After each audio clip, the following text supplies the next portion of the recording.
tinggi, kalau sudah dapat anatomi jadi lebih mudah, nggak begitu lagi. Ya, saya rasa PPT saya masih sama dengan tahun lalu karena kan histologi itu kan ya struktur yang normal ya, dasar. Jadi soal memang dari tahun ke tahun itu ya itu kan struktur anatomi itu kan manusia kan ya sama ya, kecuali kalau memang ada kelainan atau variasi itu tidak. Nah, kalau ini kan yang dasar, jadi yang normalnya. Nah, langsung aja, sistem saraf kita itu kan fungsi untuk mendeteksi dan integrasi informasi-informasi mengenai kondisi eksternal dan internal ya. Nah, kondisi eksternal itu misalnya yang ada di luar tubuh kita. PPT-nya apa ini? Pointernya batunya ternyata. Yang kondisi eksternal itu misalnya ini kenapa tuh kita bisa mendengar, ya, bisa melihat. Itu kan karena ada kerja dari sistem saraf pusat. Dari sistem saraf kita. Bukan hanya sistem saraf pusat ya. Nah, kemudian kalau kondisi internal itu maksudnya kondisi yang ada di tubuh kita. Ya misalnya kan kenapa kok kita bisa merasa lapar, bisa merasa ini berkemih seperti itu karena ada sistem saraf yang menuju ke organ-organ tubuh kita. Nah, secara anatomi sistem saraf ini dibagi menjadi dua bagian.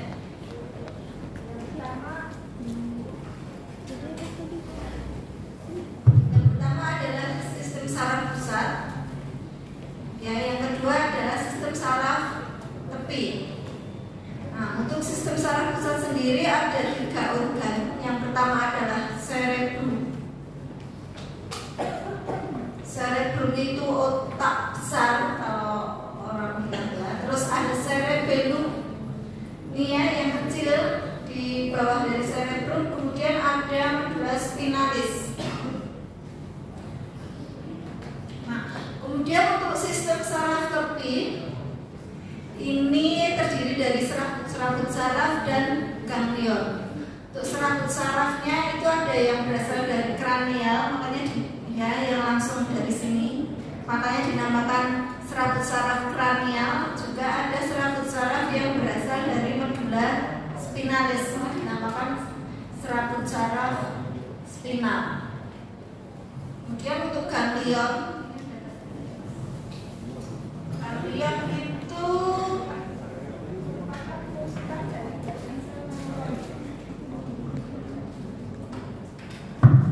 badan kumpulan badan sel neuron yang ada di luar sistem saraf pusat.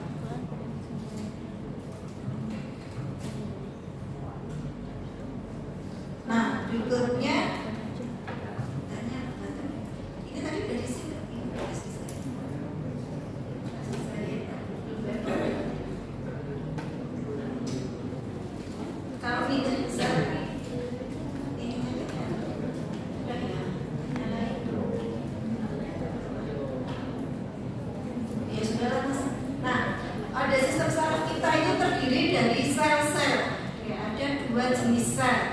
Yang pertama ada neuron yang merupakan sel saraf itu sendiri, dan yang kedua ada neuroglia atau sel glia. Nah, kalau untuk neuroglia ini dia berfungsi dari neuron. Selain itu juga berfungsi untuk menyediakan lingkungan mikro yang ideal untuk aktivitas neuron.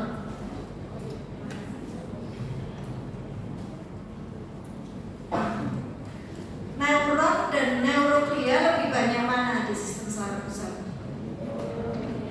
Neuroglia, ya, memang 90% dari sistem saraf pusat kita selnya adalah neuroglia. Nah, ini sekarang cara struktur dari neuron.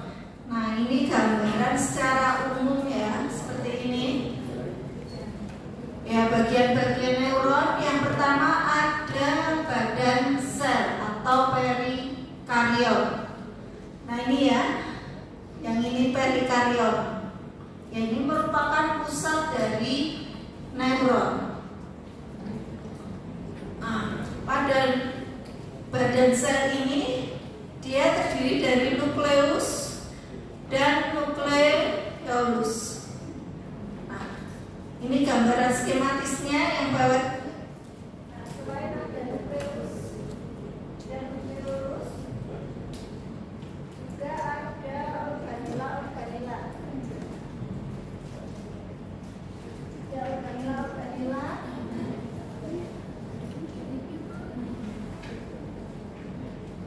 Misalnya seperti sel-sel yang lain, organela itu seperti apa misalnya? Itu kemudian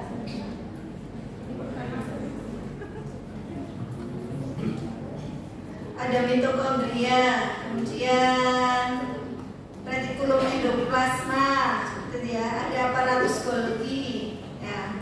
Kalau mitokondria, terus ini apa? Retikulum endoplasma, dia bisa mencapai, nggak hanya ada di badan sel, tapi juga mencapai ke bagian neuron yang lain. Sedangkan untuk aparatus Golgi itu hanya ada di badan selnya. Nah, pada badan sel ini banyak ada sinaps ya, maksudnya berhubungan dengan sel yang lain, dengan sel neuron yang lain. Nah, sehingga pada badan sel ini berfungsi untuk menerima stimulus. Kemudian bagian yang kedua ada dendrit. Nah, dendrit ya, jadi dia proses jumlahnya bisa satu atau lebih yang keluar dari badan sel. Ya ini ya, dendrit. Nah, prosesnya ini biasanya pendek-pendek. Nah, pada dendrit ini dia juga berhubungan dengan sel-sel yang lain, bisa dari sel neuron maupun sel-sel epitel yang lain. Nah, pada dendrit juga berfungsi untuk menerima stimulus, sehingga dendrit ini dinamakan sebagai zona input ya, karena tadi dia berfungsi untuk menerima stimulus. Yang berikutnya bagian selanjutnya ada akson hilok di sini ya. Akson hilok merupakan bagian dari badan sel yang berbentuk kerucut. Nah, pada akson hilok ya, tadi kan di badan sel dan di dendrit itu kan menerima stimulus. Nah, nanti stimulus itu nanti kan akan dirubah menjadi sinyal elektrik. Nah, di akson hilok inilah nanti mulai pertama kali terjadi potensial aksi. Ya, mulai muncul sinyal elektrik itu tadi, makanya dia dinamakan trigger zone, zona trigger. Nah, kemudian lanjutan dari akson hilok itu ada akson. Ya, dia akson ya. Jadi akson ini hanya satu. Ya, jadi merupakan prosesus yang jumlahnya cuma satu. Meskipun nanti di bagian ujungnya, ya, bagian bawah itu bercabang-cabang. Ya, bercabang-cabang menjadi namanya terminal arborization, dan kemudian pada ujung terminal arborization itu nanti mengadakan pelebaran besaran seperti ini, namanya terminal buton. Nah, dari ujung-ujung terminal buton ini nantilah yang akan berhubungan dengan sel lain atau membentuk sinaps dengan sel yang lain. Akson ini kebalikan fungsinya tadi dari yang dendrit dan badan sel. Dia fungsinya untuk meneruskan impuls ke sel yang lain, bisa itu neuron atau sel epitel atau kelenjar ya. Makanya dia disebut sebagai zona output. Nah, untuk akson, ya itu ada penamaan khusus ya. Akson itu kan dia punya membran plasma. Jadi yang melingkupi akson yang paling luar itu adalah membran plasma. Kalau pada akson namanya aksolema. Nah, di dalam akson sendiri juga ada sitoplasma. Ya, namanya aksoplasma. khusus dari akson.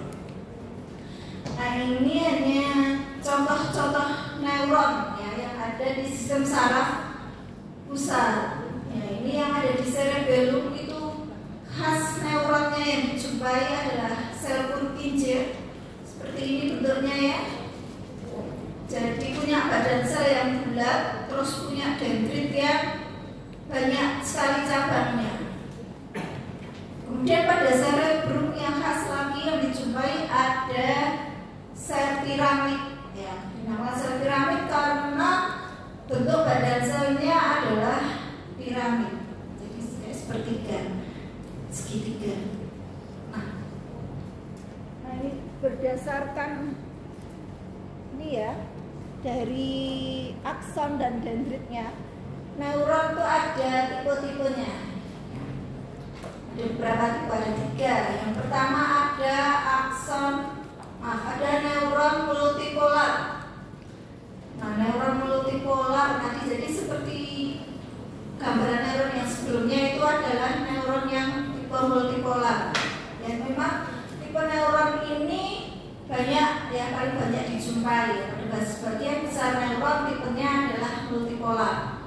Ya, jadi dia cirinya ini ya, dia hanya ada satu akson dan punya dendrit jumlahnya lebih dari 2 ya, bisa 2 atau lebih, minimal tidak 1, yang jelas lebih dari 1, jadi 2 atau lebih ya.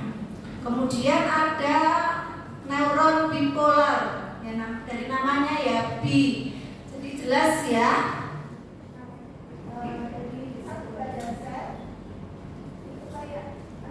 Ada 2 prosesus, yang satu sebagai dendrit, yang satu sebagai akson. Jadi dendritnya hanya ada 1 kalau pada neuron bipolar, meskipun pada ujungnya juga cabang-cabang. Nah, ini biasa dijumpai pada neuron yang ada di retina, di mukosa olfaktori, juga di ganglia koklear dan vestibulari. Sudah tahu semua ya letaknya mukosa olfaktori itu berarti di mana? Ya, di kavunasi ya, di sepertiga superior. Kemudian ganglia koklear dan vestibular ada di telinga. Nah, kemudian tipe yang ketiga ada neuron pseudounipolar ya, ini gambarnya memang paling beda sendiri ya. Jadi dari badan sel keluar satu prosesus, kemudian prosesnya itu bercabang menjadi 2 ya. Nah, terus kemudian ini nyambung ke dendrit ya, cabang jadi 2, jadi akson, terus dari aksonnya itu langsung berhubungan dengan dendrit yang tidak seperti yang sebelumnya, si dendrit ke badan sel baru akson, dendrit langsung akson. Nah, dengan struktur yang seperti ini karena badan sel tidak berperan pada penerusan impuls ya. Nah, lalu fungsinya apa badan selnya di sini?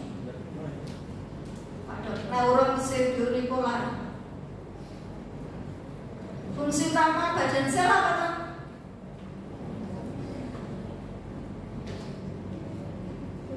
Nanti di depan dia kan sebagai pusat dari neuron karena di situ banyak organela, ada nukleus ya. Jadi untuk apa ya? Untuk metabolisme dari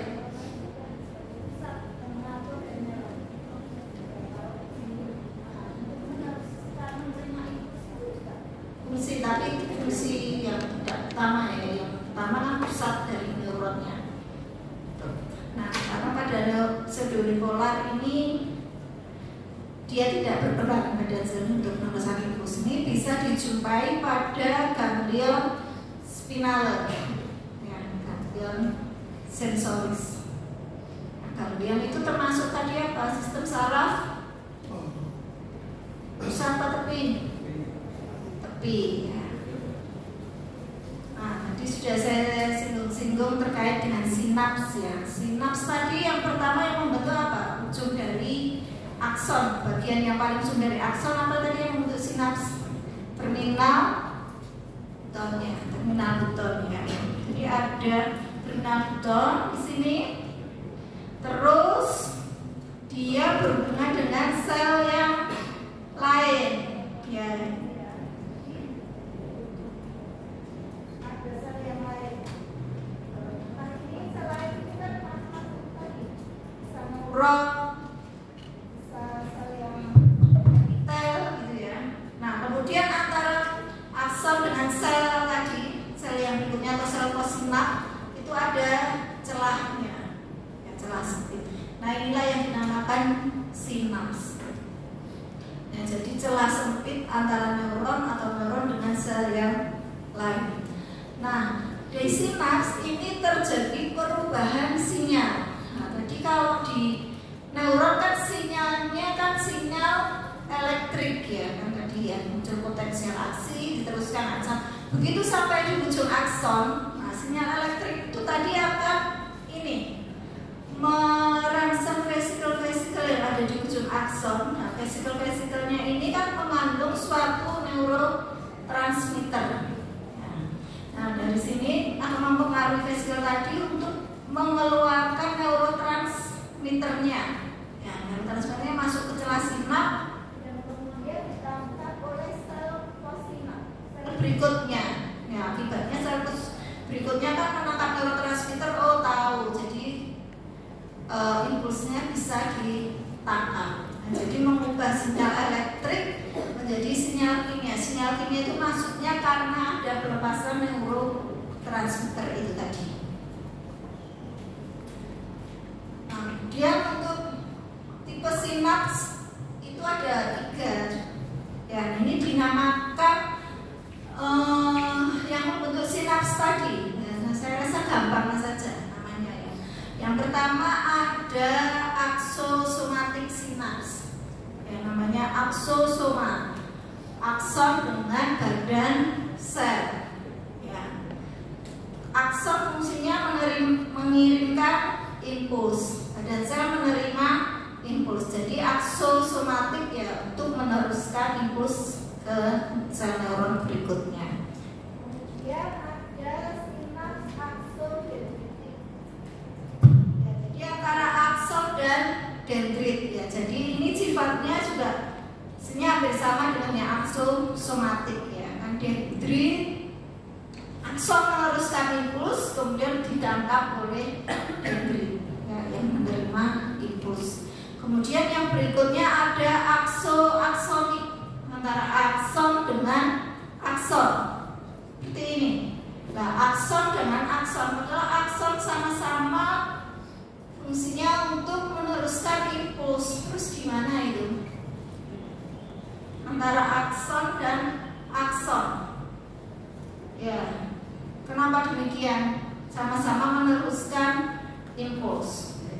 Nah, ini fungsinya untuk memodulasi dari penerusan impuls tadi. Ya, jadi setelah akson dengan akson tetap di bawahnya ada sel yang lain yang menerima impuls tadi. Nah, fungsinya ini adalah untuk memodul.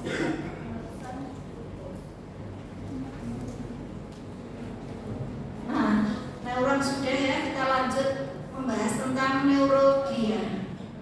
Nah, neuroglia yang ada di neuroglia itu kan tadi sel apa? Sel apa? Fungsinya apa? Penyokong siapa? Neuron ya. Neuroglia yang saraf pusat dan sistem saraf itu beda ya. Yang ada di sistem saraf pusat itu ada 4 macam. Yang pertama ada oligodendrosit. Nah, seperti ini. Ya, dia bentuknya selnya bulat ya, pada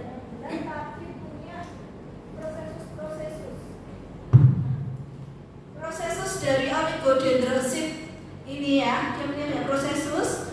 Terus prosesnya itu ini sebagian dari beberapa akson. Ini aksonnya banyak, oligodendrosit punya banyak prosesus. Masing-masing prosesus memiliki sebagian dari akson.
Astrosit fibros itu cirinya punya prosesus panjang tapi jumlahnya sedikit, sedangkan astrosit protoplasmik prosesnya pendek-pendek tapi jumlahnya banyak. Saya berikutnya, oh ya, lewat ya, balik lagi ke astrosit. Nah, kenapa tokoh astrosit itu prosesnya melindungi pembuluh-pembuluh darah ya, bahkan untuk nih ya, perivaskular fit ini karena terkait dengan fungsinya ya, dengan karena strukturnya melingkupi pembuluh darah, jadi dia berfungsi untuk apa di situ? Jadi pembuluh darah ya, karena itu blood brain barrier kan, dengan pembuluh darah dilingkupi kaki-kaki dari astrosit sehingga ada sawar darah otak. Jadi yang ada suatu sawar yang membuat apa yang ada di dalam darah tidak mudah masuk ke otak. Terus selain sebagai blood brain barrier, fungsinya apa lagi astrosit? Saya rasa di tabel 4 sudah ada bloodnya semua ya.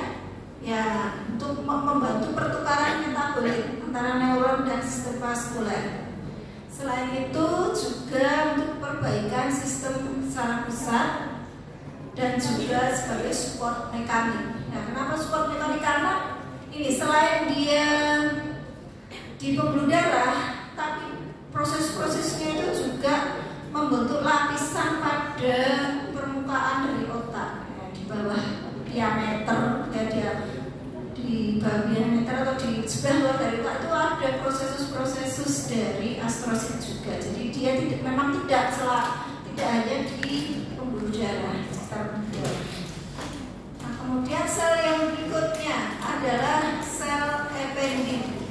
Nah, ini mempunyai bentuk yang memang lebih berbeda ya dari sel yang lain. Dia bentuknya kuboid atau kolumer rendah. Nah, biasanya dia ada di mana? Fungsinya apa sel ependin? Sudah ada semua kan di situ? Iya, dia ada atau melapisi di rongga-rongga sistem saraf pusat. Di mana saja itu?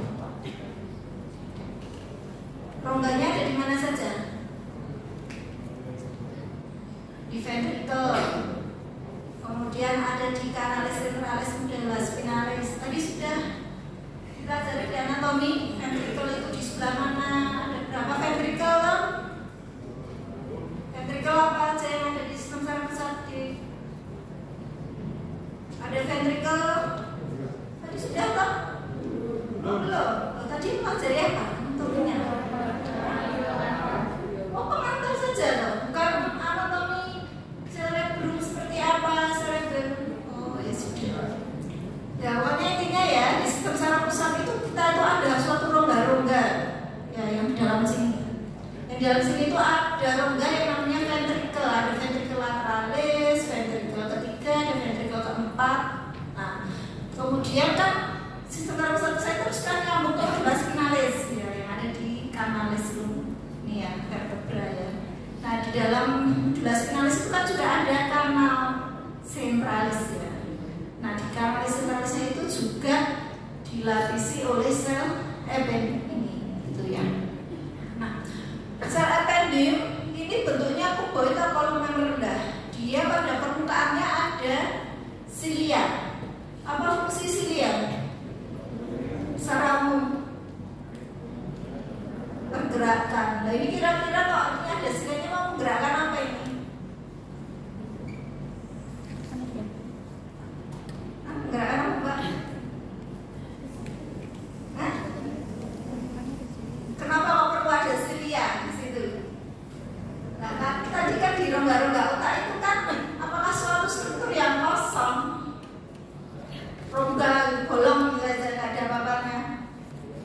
Enggak ya, rongganya itu kan ada cairannya. Ya, cairannya yang mungkin sudah sering didengar, cairannya namanya LCS, liquor cerebrospinal. Nah, LCS itu itu kan dia nggak cuma diem aja di situ, tapi dia juga bersirkulasi. Ya, makanya dibantu silianya dari sel ependel tadi untuk bergerak. Terus juga ada mikrofili pada sel ependel. Fungsinya apa mikrofili secara umum? Mikrofili pada sel fungsinya untuk sel secara umum kan di semester 1 pasti sudah ada itu bagian struktur di sel. Mikrofili fungsinya untuk penyerapan, ya. Jadi dia juga membantu penyerapan dari LCS itu tadi, ya, sel ependel. Nah ini ya, ini silia dan mikrofilinya. Nah kemudian berikutnya ada mikroglia. Bentuknya seperti ini ya. Ya, prosesus juga kecil ya, selnya kecil dengan prosesus. Nah kalau ini karena dia merupakan apa? Sel seperti sel apa? Kalau di jaringan lain apa? Badannya apa? Sel makrofag. Ya, tapi ini yang ada di sistem saraf besar.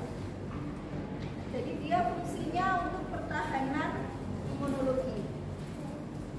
Ya, punya aktivitas seperti makrofag. Nah, di sistem saraf pusat 4 sel tadi neuroglianya, sedang yang di sistem saraf tepi Hanya ada 2 neuroglia. yang pertama adalah sel satelit dan yang kedua ada sel Schwann atau neurolenosit. Nah, tadi sudah saya singgung, bukan ya? Sel Schwann ini kan kayak ibaratnya Sistem saraf pusat seperti sel apa? Yang setaranya, maksudnya yang fungsinya sama. Sistem saraf pusat apa? Oligodendrosit. Ya, karena sel Schwann ini meliputi dari akson, gitu ya. Dia fungsinya untuk membentuk mielin. Terus kalau ini sel satelit, dia berada yang meliputi dari badan sel neuron yang ada di ganglia. Jadi dia untuk support mekanik dari badan sel neuron yang ada di ganglia ini. Ini badan sel, ini sel satelitnya ini.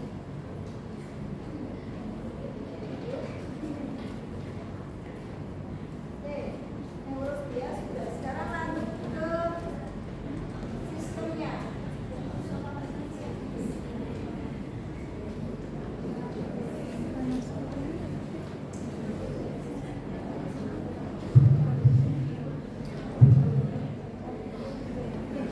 ada cerebrum, cerebellum, dan medulla spinalis.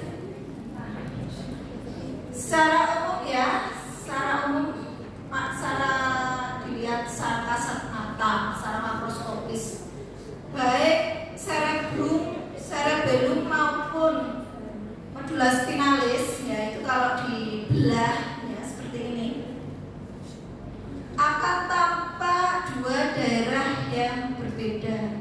Secara kasat mata aja sudah kelihatan. So, kalau praktikum anatomi silakan ya nanti. Ya ada daerah ya, kalau untuk cerebrum dan cerebellum, bagian luarnya itu berwarna lebih gelap, yaitu adalah substansia grisea. Sedangkan bagian dalamnya lebih terang, warnanya putih, itu adalah substansia alba. Nah, sementara pada Spinalis ini kebalikannya.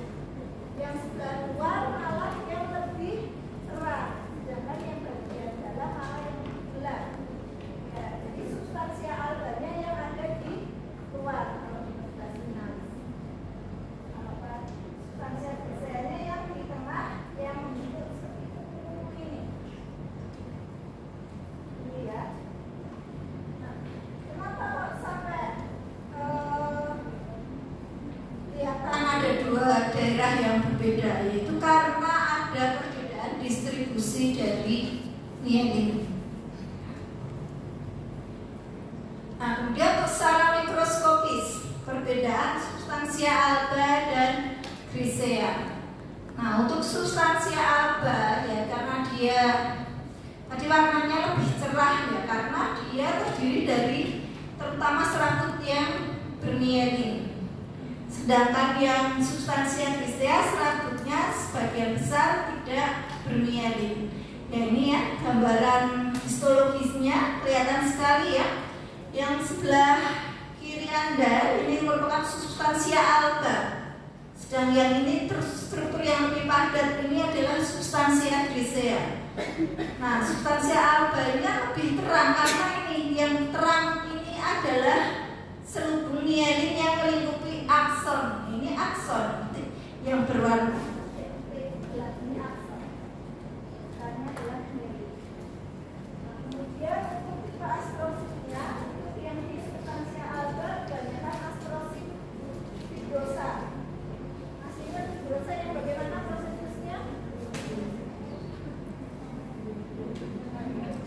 Panjang dan seperti ya.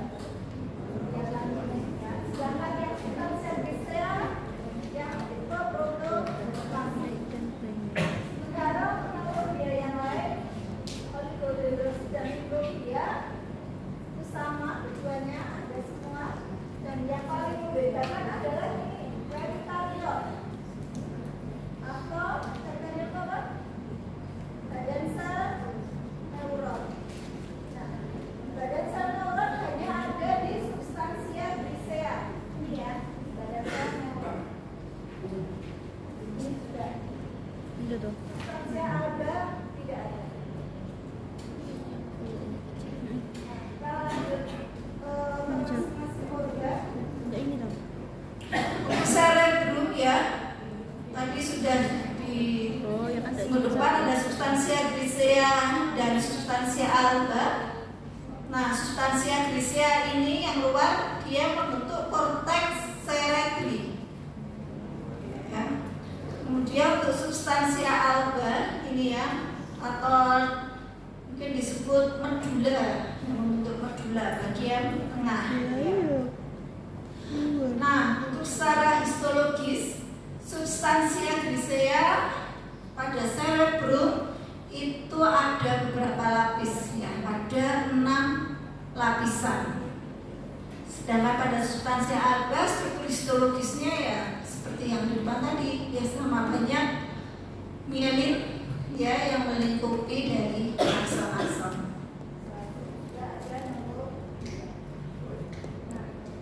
Sebelum kita membahas Lapisan di substansia grisea atau di korteks cerebri, kita bahas dulu tentang neuron-neuron yang dijumpai pada korteks cerebri. Ya ini ada beberapa neuronnya, 5 kalau nggak salah. Yang pertama ada sel horizontal, dia yang paling atas. Ya, dia memang letaknya di lapisan paling superficial dari korteks cerebri. Bentuknya seperti ini ya, spindle dengan arah horizontal. Kemudian pada ujung-ujungnya ada akson. Akson. Sedangkan pada tengah badan selnya dia keluar ini dendrit. Kemudian pada lapisan yang lebih dalam dari korteks cerebri ada sel namanya sel stella. Katakan selnya seperti bintang. dia punya proses ya yang ke bawah ini ada single prosesus, ini merupakan akson ya, jadi aksonnya menuju ke substansia grisea yang lebih dalam. Nah, sedangkan yang lainnya ini adalah dendritnya. Kemudian ada sel Martinotti ya, bentuknya mirip ya, cuma ini dendritnya juga banyak cabang-cabang. Dan ada satu akson. Kalau kebanyakan aksonnya keluarnya berjalan menuju ke permukaan, ke arah luar. Terus ada sel piramid ya, Ini yang memang paling sering, yang paling khas, sel piramid. Karena bentuk badan selnya adalah segitiga seperti piramid. sel piramid ini untuk aksonnya dia berjalan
Kemudian lapisan berikutnya ada stratum piramidale externum. Nah, ini juga ada piramid tapi ukurannya lebih besar dibanding sel piramid yang ada di stratum granulosum externum. Nah, selain sel piramid juga ada sel marginum. Nah, kemudian yang berikutnya ada stratum granulosum internum. Kalau ini pertama terdiri dari sel-sel stelat yang bersusun sangat padat. Nah, terus yang berikutnya yang lapisan kelima adalah stratum piramidale internum atau stratum ganglionale. Nah, di sini khasnya ada sel piramid yang ukurannya sangat besar. Dinamakan sel patch. Sementara sel stelatnya lebih sedikit bila dibanding stratum granulosum internum.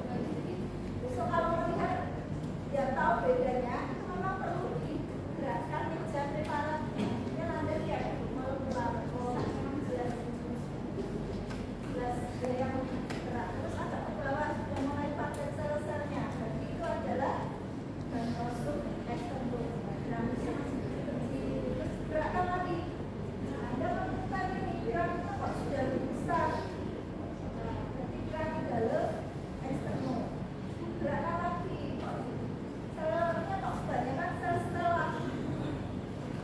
Dia masuk ke stratum granulosum internum. Ini seterusnya.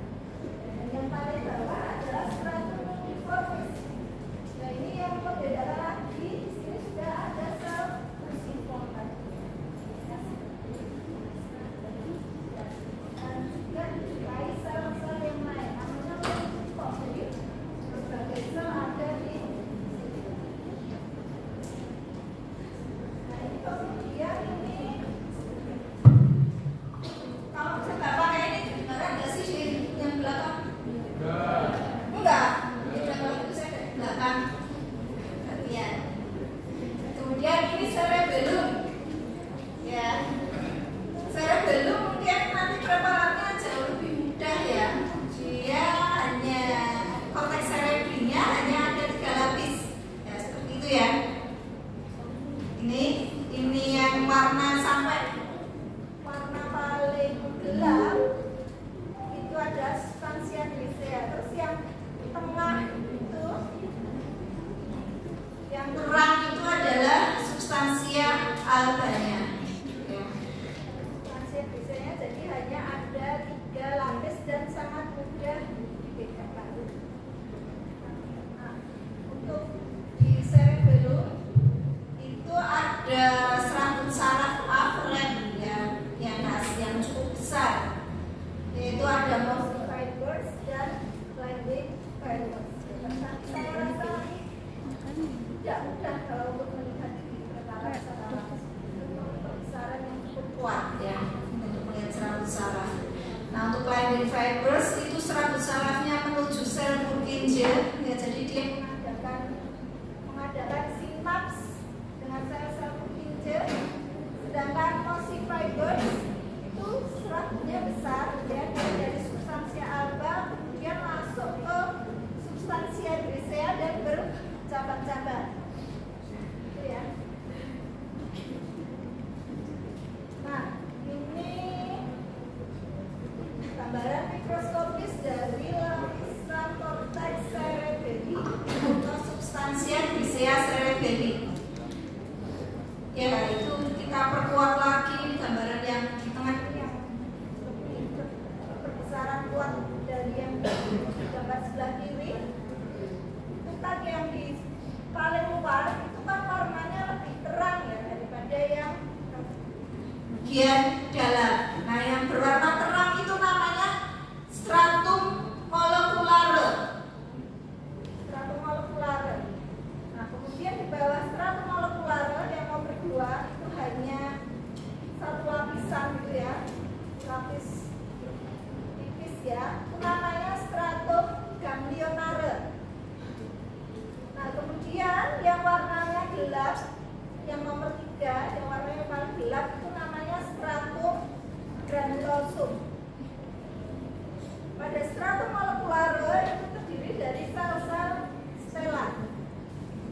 bagian luar, stratum molekular bagian luar itu sel stelatnya ukurannya kecil.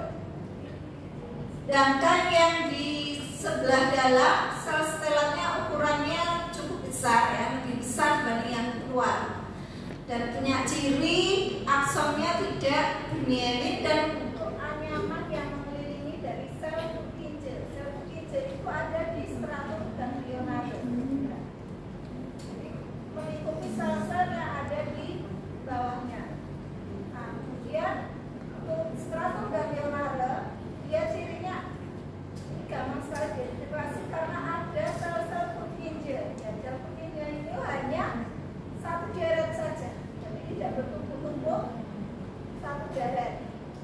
Nah, itu yang gambaran ini yang paling kanan yang berwarna gelap itu gambaran dari sel Purkinje, jadi seperti itu. Badan selnya bulat ya, bahkan ada yang bilang seperti botol. Badan selnya terus punya cabang yang banyak, kayak pohon ya. Yang cabang-cabang itu apanya? Yang bercabang-cabang banyak sekali itu dendritnya. Ya, jadi dendritnya dari sel Purkinje itu yang menuju ke stratum molekular. Yang ke atas itu stratum molekular itu dendritnya. Sedangkan aksonnya dia hanya satu. Dari bawah sini ini mungkin nggak kelihatan. Tadi dia berjalan menuju ke stratum granulosum. Kemudian lapisan yang paling dalam ini adalah stratum granulosum. Dia terdiri dari sel-sel granular. Dan itu gambaran histologis dari cerebellum. Sekarang ke medulla spinalis. Ini potongan melintang.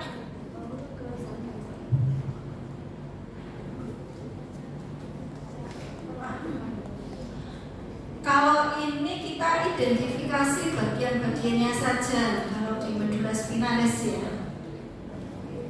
ini potongan melintang.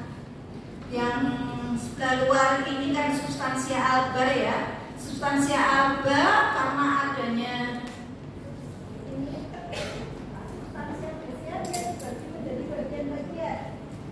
Ini yang bawah, yang bagian bawah di sini. Ini adalah apa namanya? Bagiannya namanya adalah uniculus anterior. Dan di sebelah sini sampai sini, bawah ini adalah uniculus lateralis. Dan yang di sini adalah uniculus dorsalis. Ya. Terus, jadi yang di sini ini adalah kornu apa? Kornu anterior. Ingat, substansia grisenya yang nggak mencapai permukaan, yang cuma mencapai sampai sini ini yang kornu anterior. Dan yang di sana kornu posteriornya. Kemudian pada uniculus dorsalis yaitu dibagi lagi ya dengan adanya sulcus mediana posterior. Nah, tepat di sebelahnya sulcus mediana posterior itu ada fasciculus gracilis. Kemudian di sebelahnya ya ke sampingnya lagi ada fasciculus cuneatus. Kemudian di tengah-tengah medulla spinalis di sini substansia grisea di sini istilahnya ada suatu kanal namanya canalis centralis yang tadi dilapisi oleh neurodia namanya sel neurodianya namanya sel ependin. Kali-kali ya. Nah, ini gambaran histologisnya. Yang di bawah ini kan kornu anterior, dan di sana kornu posterior. Pada kornu posterior, di substansia griseanya neuronnya terdiri dari neuron sensoris. Dan neuron sensoris, dia punya ciri badan sel neuronnya kecil-kecil. Kemudian pada bagian lateral dari substansia grisea sebelah sini, ini neuronnya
ini gambarannya ini ya.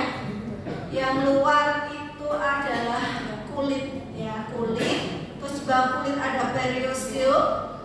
Kemudian ada tulang. Nah, di bawah tulang itu kan tidak langsung cerebrum, tidak langsung otaknya, tapi selaputnya dulu. Yang pertama adalah selaput durameter ya, yang paling luar. Nah, durameter ini ada dua lapisan, ada lapisan periosteal ya yang di sebelah luar dan lapisan meningeal. Nah, Dia pada bagian tengah, ya durameternya. Bagian persis di tengah sini kayak lapisannya ini kayak terpisah itu ya, membentuk suatu saluran untuk suatu sinus, namanya sinus sabitalis superior yang berisi darah. Kemudian di bawah durameter ada lapisan otak berikutnya namanya arachnoid. Namun antara arachnoid dan meter itu ada suatu rongga namanya rongga subdural. Nah, jadi dia tidak melekat. durameter tapi tetap ada rongga di sini. Nah, di sebelah dalam dari arachnoid lapisan yang ketiga adalah diameter. Ya. Diameter yang di sini melingkupi dari Sistem saraf pusat. Nah, di arachnoid ini itu juga tidak melekat langsung dengan diameter, tapi antara arachnoid dengan diameter itu juga ada rongga, namanya rongga subarachnoid. Dan dari diameter, nah dari arachnoid sendiri itu kayak ada ya jaringan yang tak tetap seperti ini. Dan ini adalah yang namanya trabekula arachnoid. Jadi dia yang berhubungan dengan diameter trabekulanya, dan di antara trabekulanya inilah yang namanya rongga subarachnoid.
diameter ada lapisan yang dibentuk oleh prosesus dari asteroid.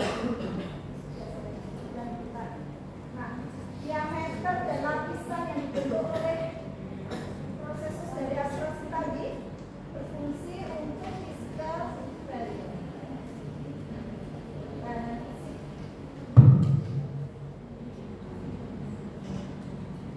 Nah, kemudian Struktur yang berikutnya yang dijumpai di sistem saraf pusat adalah plexus choroideus. plexus choroideus ini ada di rongga-rongga sistem saraf pusat. Nah, kalau belum tahu rongganya di mana aja, ini ya gambaran anatominya dari otak. Yang berwarna biru itu adalah rongga, namanya ventricle. Ventricle-nya itu kan dilapisi oleh diameter, kan yang melapisi kali dalamnya kan diameter. Dan diameter yang ada di dalam rongga-rongga ini yang berwarna biru ini ya, itu melipat-lipat, berimajinasi membentuk plexus choroideus.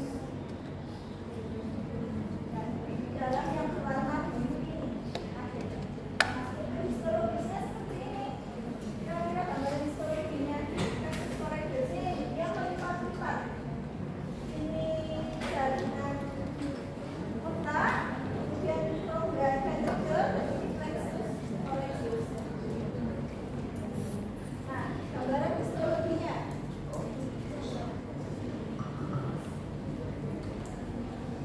Dia terdiri dari jaringan pengikat longgar. Dilapisi oleh sel Eppending, luar sel Eppending. Di dalam jaringan pengikat longgar ini banyak kapiler. Nah, seperti ini, air yang ada di dalam darah, di dalam kapiler ini nanti dia akan ditransport keluar termasuk dalam rongga-rongga tadi. Sehingga fungsi plexus choroideus adalah untuk memproduksi LCS. Ya, jadi dari air yang ada di darah dikeluarkan sebagai cairan cerebro.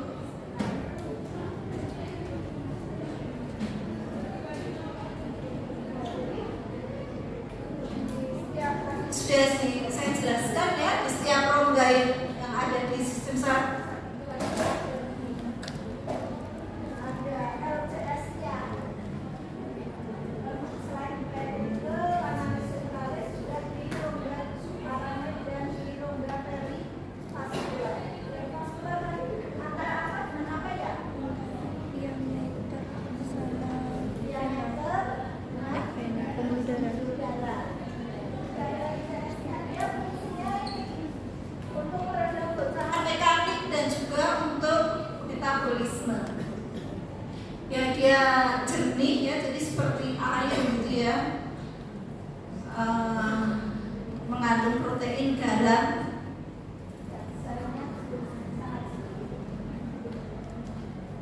struktur yang berikutnya adalah Granulatio arachnoidale. Ini merupakan tonjolan jaringan pengikat longgar dari arachnoid. Jadi mapping arachnoid yang menembus durameter dan masuk ke dalam sinus sagittalis superior.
Ya, pembuluh darahnya ya. Ini kan kalau bulat biasanya apa? Arteri, yang nggak kolaps ini ya, vena. Oke. Nah, kemudian ini lapisan dari arachnoid. Dia kan membentuk tonjolan menembus durameter. Ini ya, durameternya ditembus sehingga membentuk struktur nih, namanya neuroneck. Ya, yang mengecil.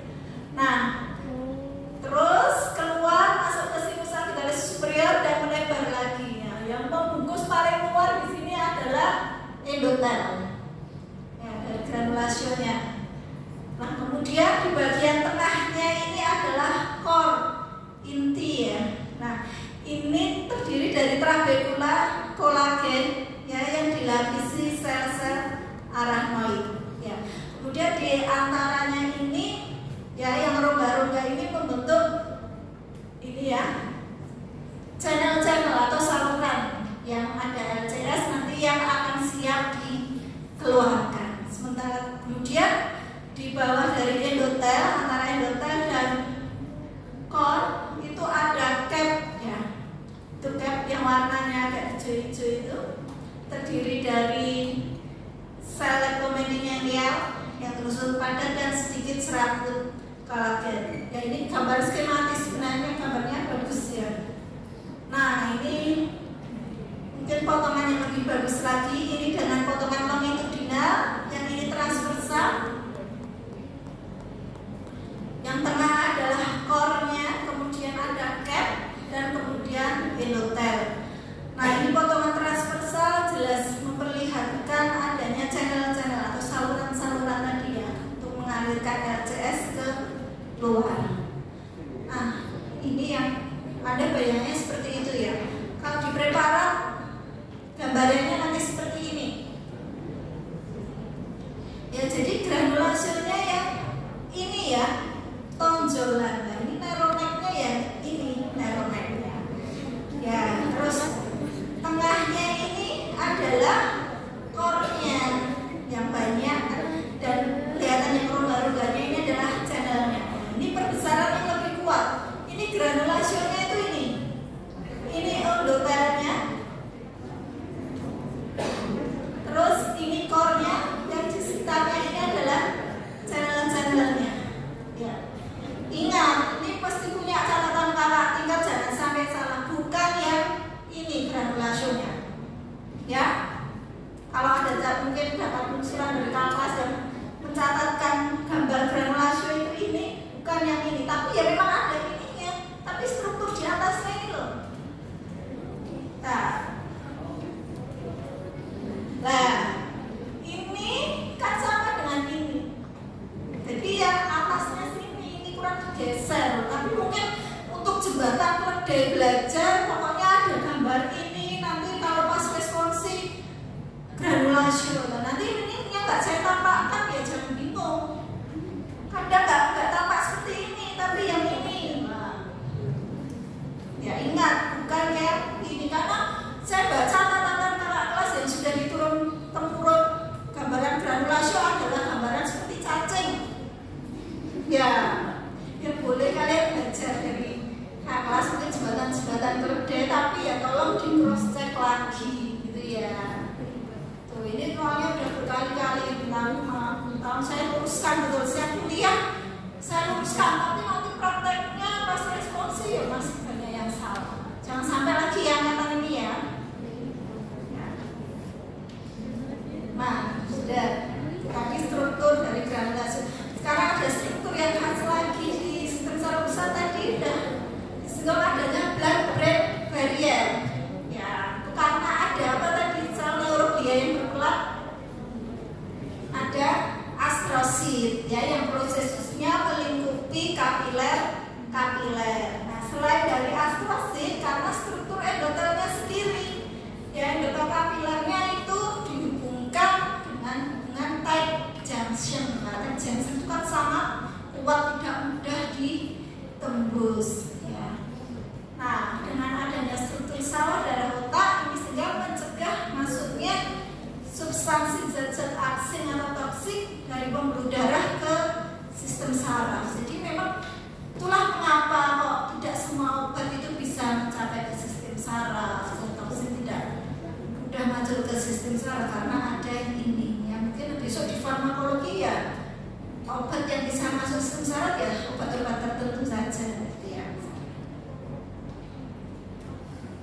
Sistem saraf pusat sudah, kita lanjut ke sistem saraf tepi yang terdiri dari serabut saraf dan ganglion.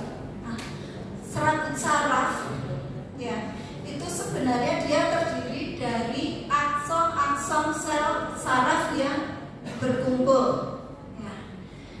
Nah, pada serabut saraf ini juga ada jaringan pengikat yang melingkupi. Ada 3 jenis jaringan pengikat. Nah ini ya, ini misalnya serabut saraf dipotong melintang, gambarannya seperti ini. Ya ini kumpulan dari akson-akson. Nah satu akson mungkin dia di seluruh mielin. Nah di luar seluruh mielin itu ada jaringan pengikat namanya endoneurium. Nah kemudian akson yang sudah dilapisi endoneurium tadi berkumpul lagi jadi satu, dilingkupi lagi oleh jaringan pengikat namanya perineurium. Nah kemudian akson-akson yang berkumpul dilapisi perineurium berkumpul lagi jadi satu, ya, jadi dilingkupi perineurium itu namanya fascicle, berkumpul jadi satu, dilingkupi lagi jadi serabut jaringan pengikat namanya epineurium. Nah itu jadi serabut saraf. Nah ini potongan melintang yang dilihat secara histologis ya, seperti ini. Jadi kelihatan kayak bulatan-bulatan. Kalau satu bulatan ini berarti dilapisi apa ini? Epineurium. Ya, yang perineurium bukan. Epineurium kan yang paling luar. Ya satu ini kan satu struktur yang dilapisi perineurium. Nah ini bila diperbesar seperti ini, perineurium, dan yang langsung membungkus aksonnya adalah endoneurium. Nah, yang di sebelah bawah ini yang potongan menghujur, ya. Jadi kayak aksonnya nanti kalau Anda lihat itu mungkin dengan perbesaran cukup kuat akan tampak kayak seperti apa ya, benang gitu ya, benang tipis, terus di sekitarnya terang. Ya, yang gelap-gelap itu adalah inti dari sel Schwann.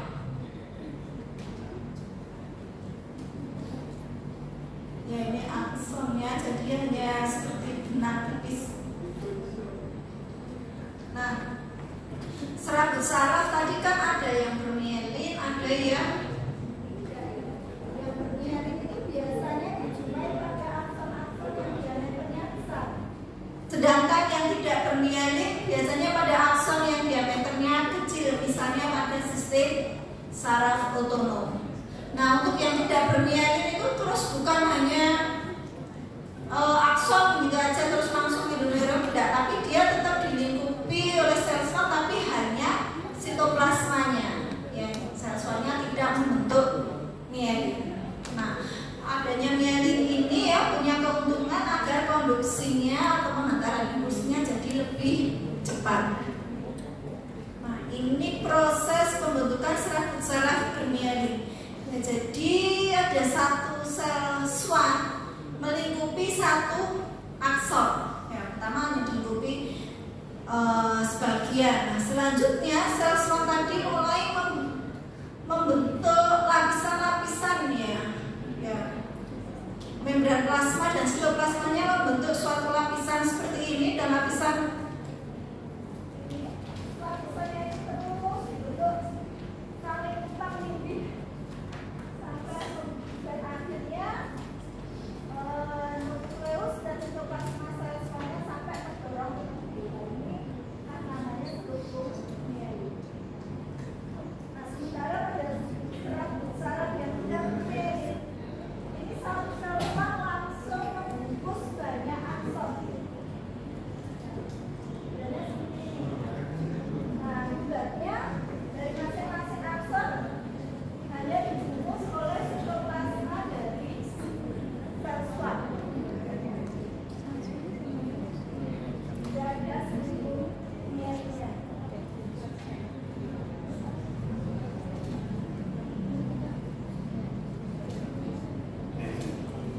Nah, pada serabut saraf yang bermielin ya, tadi kan strukturnya kan jadi akson itu yang bermielin itu kan banyak sel swan yang melingkupi, ya kan? Kemudian antara sel swan satu dan yang lain itu ada celahnya, kayak ada seperti ini.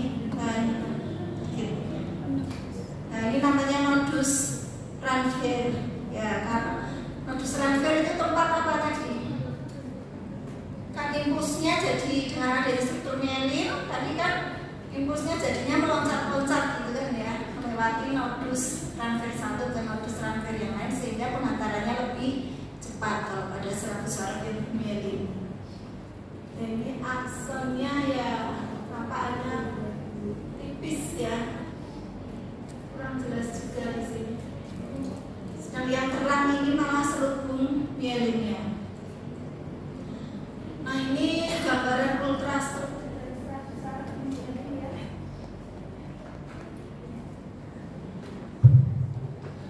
Ini besar sekali, ini satu ya. Yang A, D ini adalah akson diameternya besar, diselubungi mielin. Terus yang besar sekali ini adalah inti dari sel swan dan sekitarnya ini adalah sitoplasma. Ini juga contoh dari akson yang bermielin ya, selubung mielinnya dengan akson yang ada di tengahnya. Sedangkan yang ini perbandingannya beda sekali, kalau yang tidak bermielin kecil ya. Terus ini sel swannya. Oke, sekarang bicara sudah, lanjut yang ke sistem saraf berikutnya ada ganglion. Ganglion itu merupakan kumpulan badan sel neuron yang ada di luar sistem saraf pusat. Ya. Fungsinya adalah untuk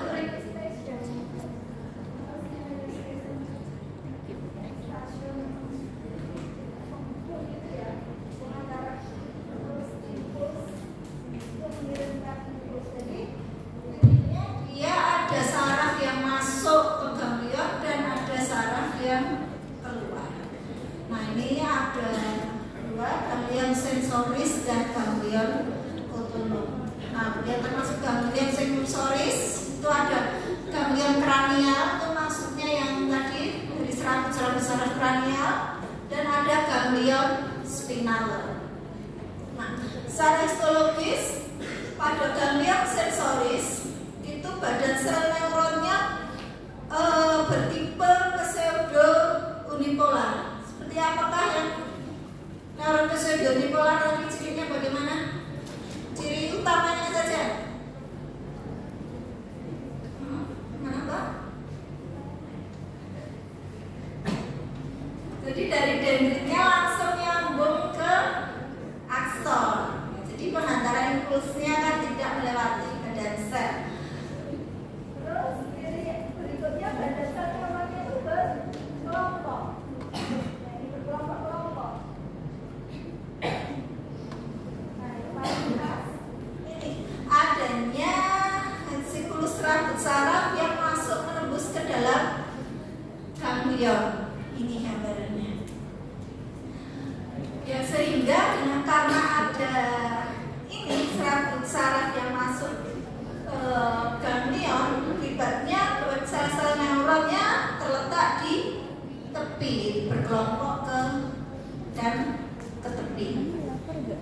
Nah, ini gambaran yang cukup besar.